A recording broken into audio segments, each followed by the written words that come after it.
Hello everybody, this is Pastry Time, bringing you yet another audio commentary.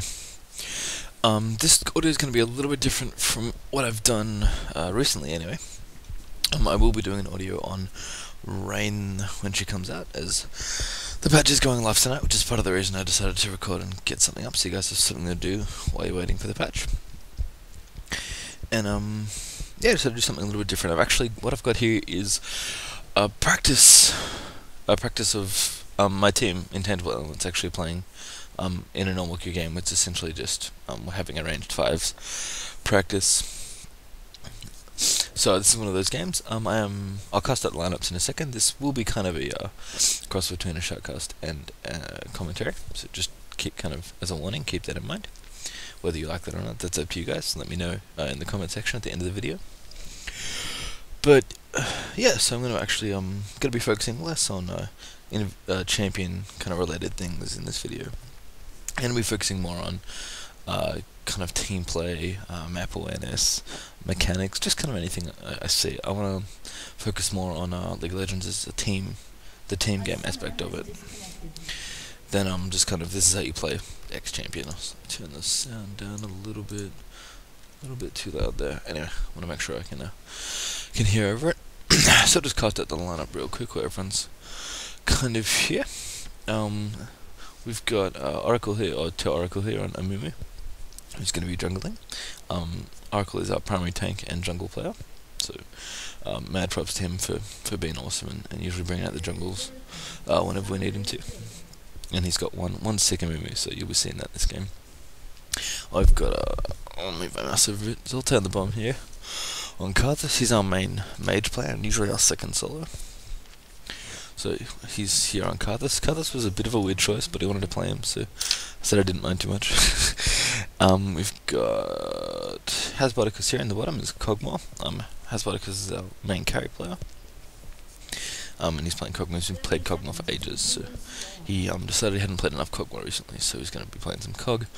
We've got actually our sub here, our 6-member Admiral Redbeard on Renekton, who was filling in for Coffee, who's normally our usually he tends to play a tanky DPS. Both Zoltan and Coffee tend to switch around depending on what the team needs, where Harry's usually playing a carry and Oracle's usually our jungler.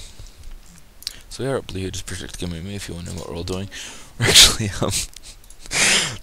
Redbeard Dan here, so that's Redbeard's actual name, was I think waiting for a potion or doing something funny, I couldn't remember, and Harry decided he couldn't be bothered walking back up to top. So thankfully we don't get ganked at blue, but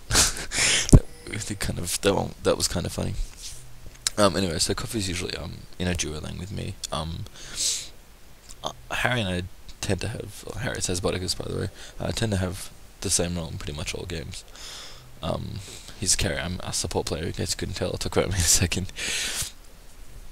But yeah. But Chris and I usually duo lane. We have Harry and Zoltan as our solos, and Oracle as our jungler. So we Coffee wasn't online at the time, so we brought in Dan as our sub because we wanted to practice. And it's all good stuff. We actually made an intentional switch this game because of the fact that they didn't have a jungler. So I decided to babysit Harry in a duo lane instead of sending him to a solo, letting Dan and Renekton handle the 2v1.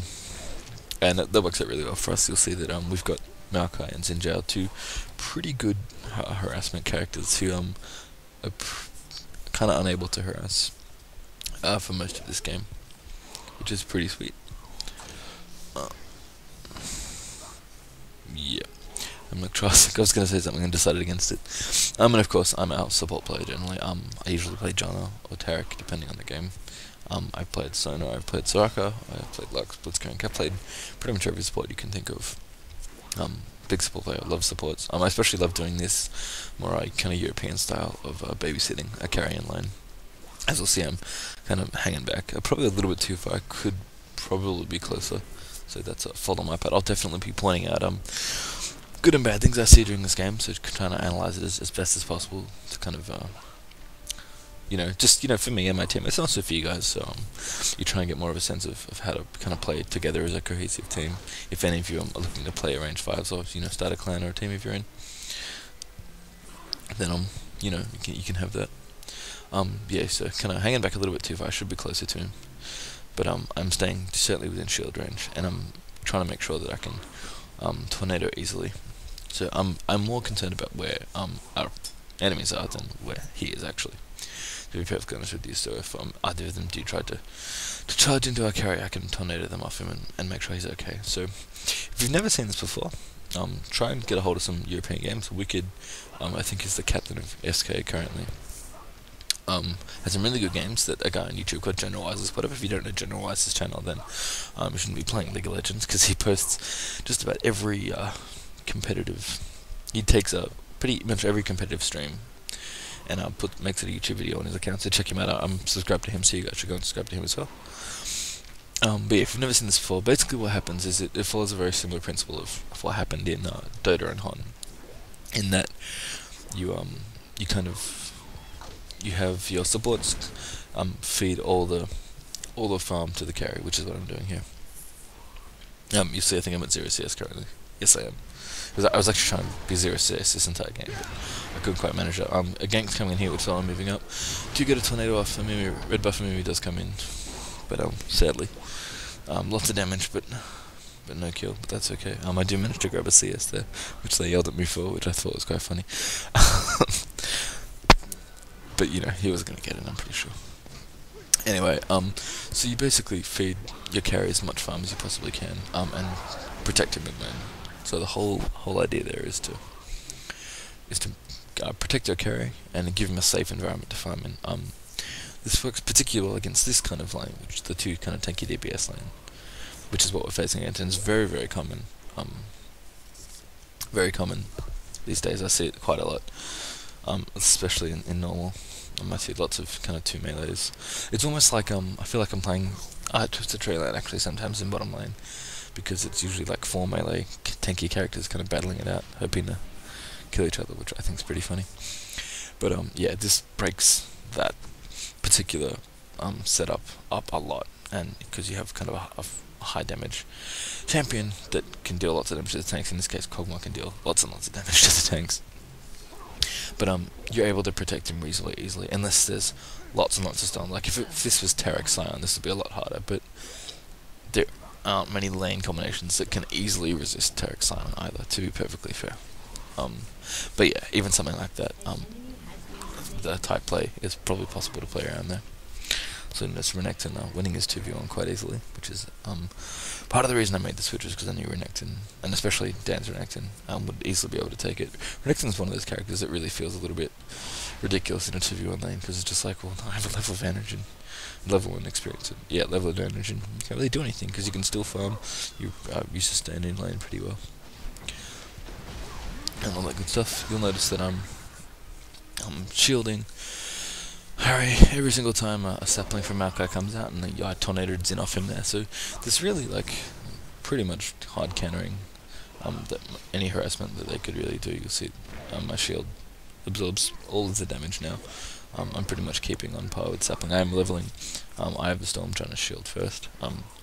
I would almost always recommend doing that to any Janna players if you're looking to pick up Janna. If you want to get really aggressive and kind of push the lane and stuff, you can level your Q, your tornado first. And there are situations where you could level your W first as well. Janna's a very versatile character. A very versatile character. You have a lot of options with, but I think this is probably the best and certainly the safest build. Especially in this situation where I'm babysitting a carry. There could even be an argument for leveling W before Q after maxing E. So there's that there too, which help with ganks a lot. But the disadvantage to that is that you can't clear a lane, you can't defend or push a lane as easily, which is what you can do when you have when you level Q. That's what I'm trying to say. So anyway, I'm gonna do some camera work, or try to anyway. So yeah, you'll notice that I'm pretty much staying, again, in line with the two enemy champions, so I'm here and they're there. I kind of can see, I'm pacing back and forth, making sure I'm within shield range for when that happens. So I can make sure to protect Hesboticus from any Maokai sapling harassment. And I'm also trying to make sure that, especially because of Janna's tornado is so linear, I'm making sure that I'm able to have enough time to actually fire a tornado behind Hesboticus if they do come and charge him. You may have noticed when I've been talking that they have tried some aggression already, that's not just sapling harassment, and it's all failed because of some very timely tornadoes. Grab my ultimate now. Mumi's off doing his jungle thing, and everyone else is doing their thing in lane. Pretty much I will be focusing on this lane, because I am the one in it, and sadly the LoL replay client, it's a third-party LoL replay client, which is wonderful, doesn't quite give full functionality, obviously, because, you know, they work hard to develop it, it's free, and, you know, there's plenty of stuff to work out, I'm sure. I've never made a replay client from scratch, personally, so I'm not too sure quite how hard it is, but I can't imagine it would be too easy, so I'm thankful that I can even have these replays and do commentaries and stuff on them at all, so that's good stuff. Massive shout out to them, as always, for giving me the opportunity to watch replays and have replays of my games. Anyway, so we'll keep going here. Again, I'm at 1 CS. I grabbed that one creep kill earlier that I talked about, which I got yelled at for. And I'm just letting Hesboticus take pretty much all the farm he wants. Aggressively shielding him whenever he moves forward, just so I can... Totally what I was going to say, because I'm thinking about something else. I'll talk about this.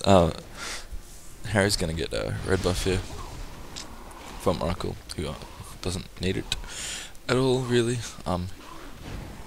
This lane was kind of a little bit problematic in that they were doing a lot of damage, and it was putting a lot of pressure on me, especially because I didn't have any Philosopher's Stones yet, and my regen wasn't that high. Plus, I think we decided to get a little bit more aggressive in lane, so decided to pass that red buff from. That is another one of the advantages of playing more European style, at least on the blue side, is that you do get access to red buff.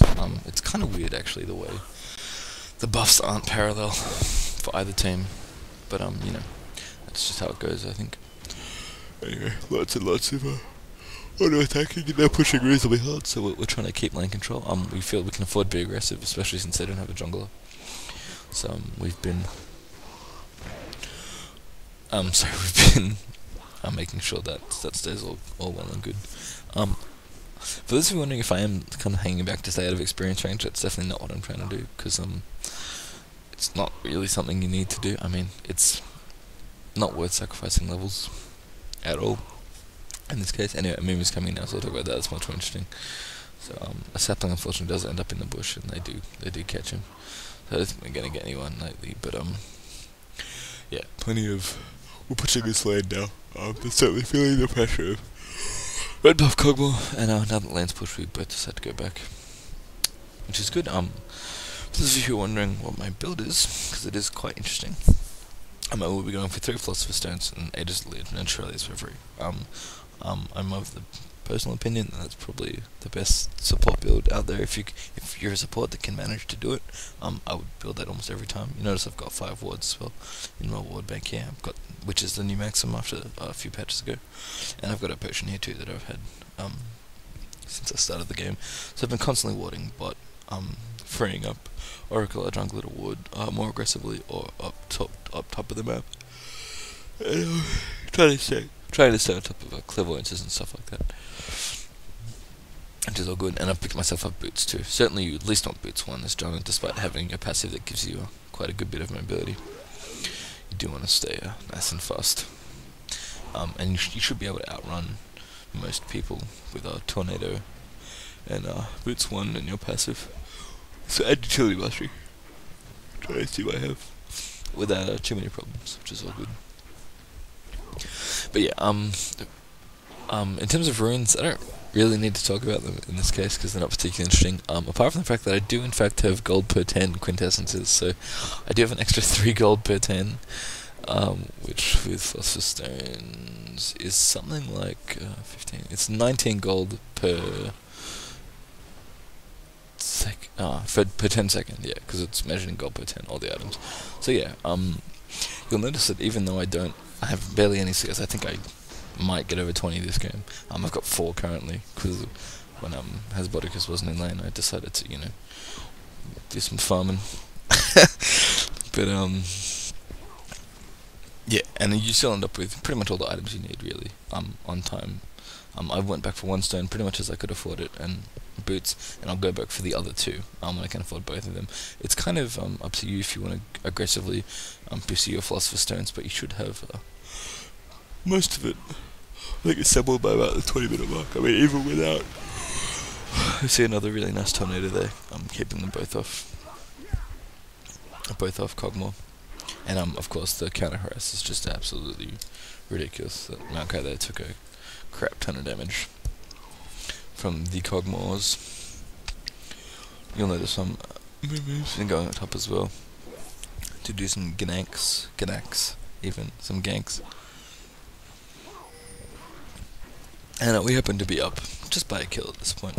We've had Zoltan die in Meter's Karthus, and we've had a kill on... Oh, and you got a kill as well. And I also got Renekton got an earlier kill, which I think I talked about. Which is good, but nothing particularly interesting going on right now. We'll check CS, because that is really important. Obviously, we've got, strong solos, and I'm sacrificing CS for the sake of our carry. So at the moment, we've got 108 on Karthus, 104 on Renekton, both of which is by 15 minutes, which is pretty ridiculous, and 85 on Kog'Maw. So we're actually not the highest. Their misfortune is 109, which is the highest. Again, more shielding. Now that it's in left lane, we're getting really aggressive on it, especially because I have so many wards. We're able to keep a pretty easy eye on bottom. Not too afraid of getting ganked at all, really. So we're just being as aggressive as we can at this lane. Oh, sorry. But yeah, really taking over in CS. Renekton, despite being a 2v1, is now the highest CS thing at 113, and coming up to 100 pretty quickly for Kog'Maw, who's been, even though he's been in a duo lane, which is pretty good. And they use at 81, which is the other highest. 53 for whoever who's jungling, and of course a mighty 5 for me. But we are out CSing our opponents, considering that their second highest CS is lower than our third highest. You can kind of see the benefits of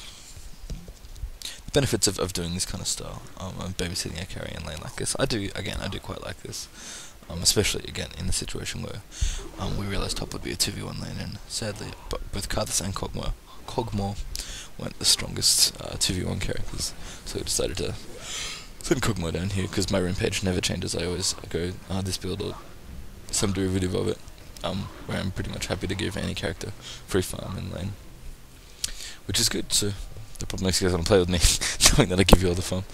Miss a shield on there, sadly, but it's okay. Not too much damage from that sapling now. We did give Kog'Maw rogue buff again. Again, we're being really aggressive in this lane. So that's not nothing too interesting. Amimi's gone off to counter jungle at the moment, and why not? Given how aggressive, given the fact that they have no jungler. We have been thinking about dragon this entire time, just trying to keep it watered and keep the area controlled. But we don't really want to do it with kind of mid and bottom lane still having a presence. But we do have to do it now. Especially given that Amimi does have blue buff. It's a pretty easy. It's a pretty easy doohickey. It's pretty easy kill, despite the fact that Amimi did get quite low doing it. I should have probably shielded him actually instead of Kog'Maw, but I wanted to do it fast with extra attack damage. Well, that's how I'm justifying it anyway. But yeah, picking up a dragon kill there. Again, more coordination. We've been watching the area the entire time. We'd pushed up the lane intentionally to do dragon actually, and which the red buff that we'd gotten helped us do. And yeah, just it's really important, especially in bottom lane, to have control over dragon, and if you're not going to do it, at least be aware of it at all times. And we're pretty much confident we could do it reasonably easily with Amimi, Kog'Maw and I. So push the lane in, made the call and went up and did it. Amimi even stole their blue in order, which was nice as well. So he could have enough mana to constantly keep spamming down on Dragon so that we could do it as efficiently as possible, which is good. You've noticed again the Harassus is pretty redundant at this point. I mean, Cog himself even has a decent amount of health, and the Harassus just, they've really been unable to do too much damage at all. Talk about items quickly. Alright, let's have a look what's going on. Yeah, nothing too interesting. Just lots of CS, lots of big numbers, just what we like to see. They do have 2 players over 100 as well. Misfortune is still actually leading, I think. No, not leading. I think we intentionally play aggressive there in order to have our Mumu ult. Sadly, we don't actually get any kills. I do flash ult, trying to knock one back, but the angle's a little bit off. We are a bit sad we don't get any kills there, but we're happy to just push in this instance as well, so that works too. Despite the fact that sadly both of them are still here. Which kind of sucks, because they did both get low. But you know, we're still maintaining lane control, maintaining control of Dragon, and so that's all good as well. Mao goes back. I'm staying in lane, because I have no real reason to go back. I have plenty of regeneration with Philosopher's Stones. I'll have plenty more when I grab the other 2. I think I'm also waiting till I can get both of them as well. I need a little bit more gold to do that. But if you watch, my gold count actually does get quite high, which I like. Just kind of naturally ticks by really high. But lots and lots of words this game, close to 10, and I'm still being able to keep a reasonable pace. Hasvodic's actually doing something pretty cool, or something that I liked, which was grab. He's almost finished his magics, but he grabbed a quick green elixir as he wanted to power through this lane a little bit more and really solidify the push. So this laning phase has lasted for quite a while. Top lane did finally go down after a significant period of time. Again, another tornado, keeping Xinjiao off Hogmaw almost completely, and he gets ridiculously low for it. He almost dies actually. But sadly, we were unable to finish off that kill even with Kog'Maw's ultimate. But yeah, a couple of things I'm kind of worried about. I'm worried about the fact that I don't have a ward bottom, given that there is one missing top. I might do CV just to check. But I should go reward it, considering I have 3 wards in my bank. So that's something I should have done already. So you know, talking about wanting to point out mistakes and stuff in play, that's certainly something we could have done better. We got another kill as well, which I missed, which was from Karthus again. Karthus picking up all the kills like a boss, like he should. And of course I go reward bot though, and now I feel much safer about this push. This tower has finally gone down after what felt like way too long. I do land a stolen Maokai there with Zephyr, but to no avail, given that Xinjiao just came back from being at base, and now that I have enough gold to buy my stones, I'm going to go ahead and buy those, sell my potion and get some more wards. I don't need that potion anymore. Probably didn't need it after the first stone, honestly, but you know, I'm going to buy a ward. I've got 4 wards, got my stones at about 20 minutes, so I'm ready to rumble. I've actually gotten no gold, no assist gold at all, because sadly I haven't been able to get any kills. I've got 1 dragon's worth and 1 tower's worth of gold, and 10 CS worth, and at 20 minutes I'm able to afford boots, philosopher's stones, and I've been constantly buying wards. Gotta say, I think the build's pretty good, so feel free to try it out. Gold per tank went really cheap anyway. If you're a support player and you've never tried the many golds builders, I guess I'll call it, it's good stuff. Don't get more than 3 gold per 10 items though. You definitely don't need more than that. Although, funnily enough, I think I do end up getting harder gold this game. But that's, I think, well after I've gotten my Shirley's and my Aegis. So I'll try not to talk about that, because it makes me seem silly. Anyway, given that we've opened up bottom lane now, and that Dragon hasn't respawned, and they've got lots of Philosopher's Stones, I'm you know, not really getting CS anyway, because I wasn't when I was in lane. We're aggressively pushing out now, and warding up their jungle. I've warded up, you know, towards mid. I've warded up near their red. These are all good ward spots if you want to keep track of some of the places we've warded. I would prefer to ward closer to Dragon, given that I think it's coming up reasonably soon, and we don't really need a ward that close to bot, given that we've opened up a lot of space there as well after pushing. But you know, that's all little things. Rick's still continuing to free farm top. We're gonna actually go up and gank now and trying to push that lane, or at least someone is. I'm staying around just to make sure mid's defended, given that there are a couple of people in there. I see Misfortune moving up top there. I think they moved to cut her off, which was a really nice call made by our team. picking up a free misfortune kill there. As I said, picking up a free misfortune kill there. And any other kills? Come on team, do me proud.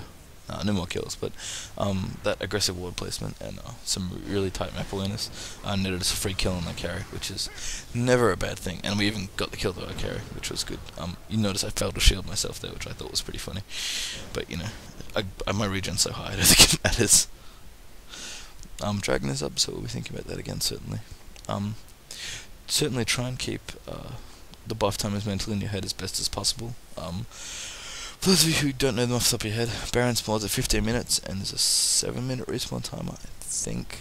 Dragon's a 6-minute respawn timer, spawns at 4 minutes, and the other buffs are 5 minutes each as well. You'll notice some pretty epic tower dive action going on here. We finally decided to 4-man push, or kind of 3.5 man, I got there pretty late. 3.5 man push top, with a really nice, really pretty sweet tower dive. Featuring Renekton, Amiru, Cogmore and friends.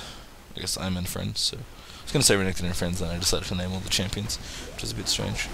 We're taking many damages here, so we end up trying to end up protecting him. Sadly, can't get enough damage onto Makai, and for some reason, Cogmore ends up taking the brunt of the tower damage, which was really awkward. But we're getting out pretty soon, given that they're now all missing. They're coming off spawn, and 2 of our members have just backed, with Karthus still farming in mid. Sinjo is apparently not coming, even though we do, again, that aggressive ward makes that push even stronger, given that if they do come through, we can either see them coming and cut them off or get away really easily. But I'm going to back out here and go back towards mid, try and see if I can't push it a little bit. I dart back up briefly to double check the connections and about to get sliced open, but he's fine. As of course he usually is, travelling back through their jungle, stealing pretty much all of it as well. Whenever you make an aggressive push like that, certainly try and stay on top of your opponent's jungle. And remember the timers and all that. I'm seeing Makai on my mini-map here. I remember that. That was pretty funny. Makai somehow just manages to walk past Renekton, blatantly stealing red buff. He didn't it was funny because Dan didn't even bother to drag it into the bush, like they just missed. He just failed at red buff. Karthus here. Some mad initiates. Sadly, we don't feel like tower diving. I noticed that. Well, I don't notice actually. I got to call out that Harry in bottom is actually in quite a bit of trouble. We're trying to get this push in here, but it's hard with that ranged carry. Given that he's gone back to defend and farm bot, so I head down there. At some point soon, because he takes a lot of damage at some point. And starts crying about it. Yeah, there we are. He's taking plenty of damage. So I'm coming down here. Clairvoyance, don't see anybody. Dum-de-dum-de-dum. Now I'm coming along. We started to push this lane back a little bit. All that stuff. Interestingly, the one mistake I will point out, because you'll see what happens soon. This is really cool. This is my favourite part of this game, and you'll see why in a second. But I will notice in advance that I did completely fail to ward the dragon again, despite the fact that A, we know it's up, and B, I have 3 wards sitting in my inventory. So certainly I could be more active about my ward placement. I can actually go to ward and see Yi, who yeah. Hope you guys caught that. But yeah, that was one sick flash, that's all I can say.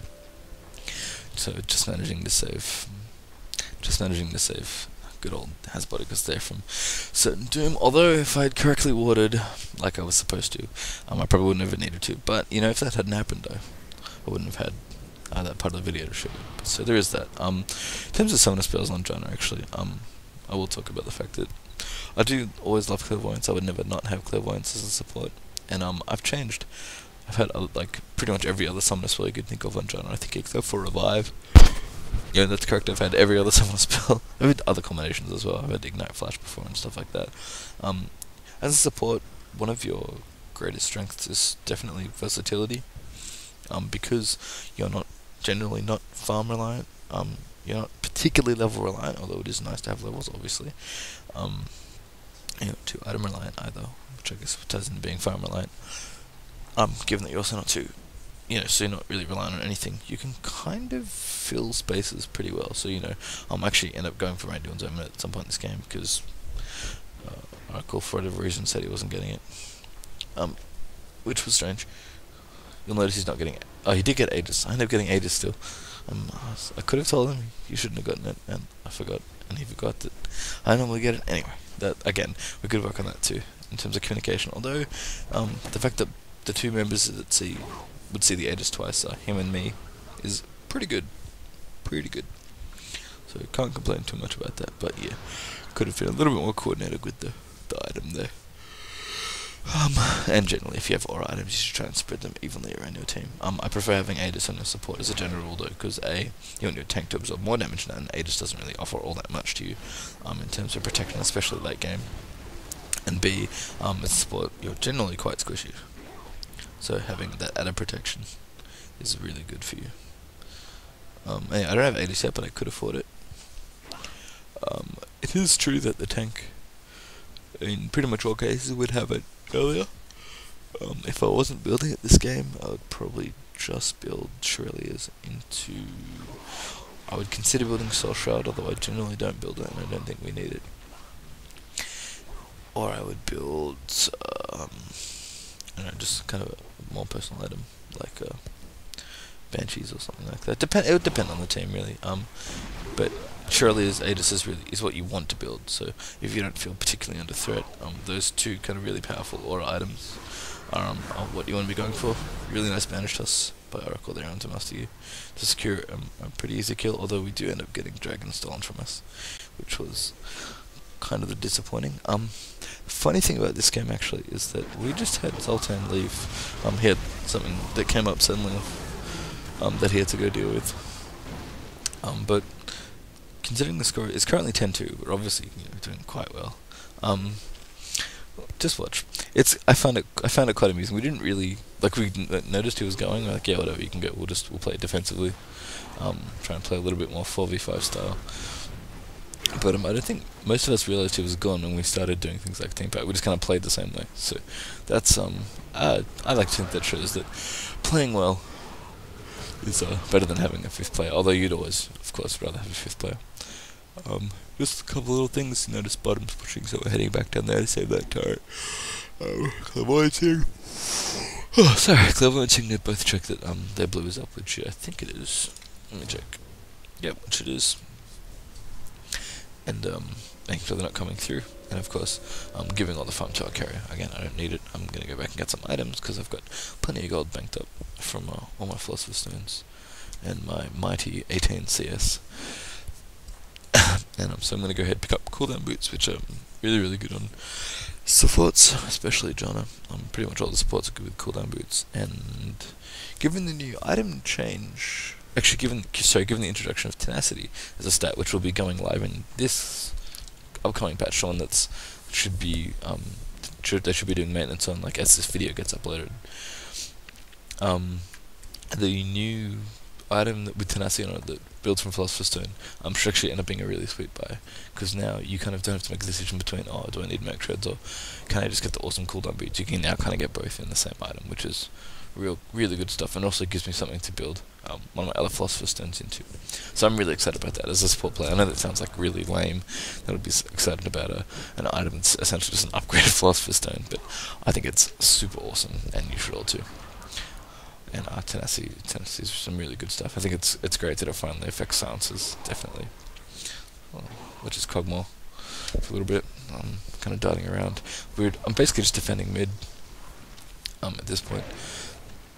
When it gets to the turret, I'll start shielding the turret, and I'll use Cyclone and stuff a lot more. But at this point, I'm just trying to make sure we hold them back. Which we're doing without any real problems. This Madrid's Bloodthirster cog is pretty scary. And they don't want to get eaten, which is intelligent of them. If they did want to get eaten, this game would be over a lot quicker. Obviously, I picked up Shirley's. Oh, that's right. Sorry, I remember what happened in this game. I actually don't end up building Edison Legion because it was built by Oracle, and I'm building Randuin's. I'm going to take a season. I'm building it. So there was some good coordination on our parts. Even though generally I prefer building Edison Legion. At this point, I would definitely want to build Banshee's Veil or something with magic resist on it. Given how little magic resist I currently have, the other reason I like getting Aegis is because it kind of gives you gives you that defensive buff, which I talked about as well. But yeah, I mean, we could have something, you could have something shiny. Like, what items do you have in memory? come here. Well, he's frozen heart ages. He could have, you know, like Sunfire Cape probably as well at this point, or Banty's Veil, you know, something awesome. And I could have Edge for Legion. But anyway, and I'm fine with Australia's Interanduans, and still got my 3 gold per 5 items going, which is also awesome stuff. Sorry, gold per 10. I don't know why I said gold per 5, because it's 5 gold per 10 seconds. Anyway. Fulton's Cogmore again. We're just defending our turrets as best we can, trying to play defensive, making sure they don't push around too much. Trying to keep map awareness as well. We don't have any more aggressive wards, unfortunately. The 4v5 is forcing us to play a little more reserved, a little bit more back. But I'm doing well, just making sure to maintain as much map control as possible. I'm renekton going into counter jungle really effectively, considering how durable he is and how good he is at actually clearing the jungle at higher levels. He's definitely a good counter jungle candidate, even though I know he only took the Wraith camp, but you know, it counts, it certainly counts. And I didn't really talk about it too much this game, but if you certainly watch the minimap while you're listening to me talk, you'll notice a lot of the good coordination and stuff that's been going on, and how I've been moving around the map. I could probably dedicate actually an entire commentary easily, just talking about movement around the minimap, but that would be a very strange video to make interesting. But if you can, if that's something that sounds interesting, then let me know and I'll definitely do it. Hopefully this has been nice, kind of not just doing a really champion specific and trying to talk about kind of more about team play and coordination. I know that I spent a lot of time talking about babysitting a carrying land as a support, which is obviously something that's kind of at least class specific, if not champion specific. I'll talk about this team fight here quickly. See them coming through because of the clairvoyance, I'm pretty sure.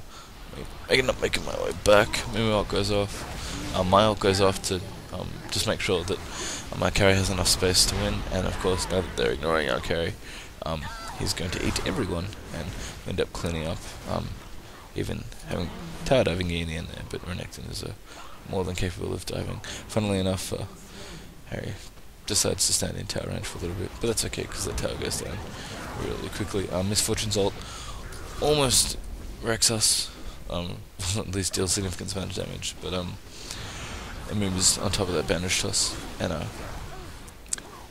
Cogmore cleans up after a nice tornado, plus renekton initiate, and we're gonna go get the inhibitor here as well, so really strong push there. You basically saw that it was Amoom's ult coupled with my ult that spaced out everything and kept our carry in a good enough position that you know, you could clean up, which is always what you're gonna do. If you watch that team fight again, I might want to go back and look at it. You'll see that everyone's position was pretty much perfect. I mean, the only thing I think could have happened was that I could have looped around a little bit sooner. Even though I know I did want to put that ward up in the kind of top left jungle brush there, but picking up dragon again as well. Again, just more general map awareness stuff. We've pushed their inhibitor, but we don't want to give up map control fully. I mean, there's a dragon up, they can't get to us in time. In order to threaten us, we might as well take it, so we go ahead and do that too, and Cogmore's going to pick up even more free farm. I'm just following him around, mainly to make sure the lanes stay clear, and providing a bit of an attack damage. Oh, a lot actually. Finding an attack damage buff to me. Let him clear through the creep waves quicker. Again, got it, you know, Shirley's and 2 Philosopher's Stones. I'm not particularly worried about. Sorry, the Shirley's noise kind of frightened me. I'm not particularly worried about either having an income, because again I have virtually 0 CS this game. Teamfight settings, talk about that as well. I mean, we perfect bandage toss there. We managed to juke around MF's ult when she's in the front of the battle, which is really awkward for her. I haven't ulted yet. Managed to chase down everyone and pretty much play cleanup. The problem there was that Misfortune pretty much ended up in the wrong place. Sadly, Amumi did die because he was taking all the damage for a very long time. That's okay. Funnily enough, Sultan actually reconnects in time to press his ult, because we were joking about it the entire time, saying that, man, this teamfight would be so much easier, because we won them, but we were struggling. It's like, why is it so much harder than before? It's like, oh, it's because we don't have a Kha'Zix ult, so we were joking that, you know, we should come in and press R, and apparently when he reconnected, he immediately just started spamming R. I'm figuring that we'd need it.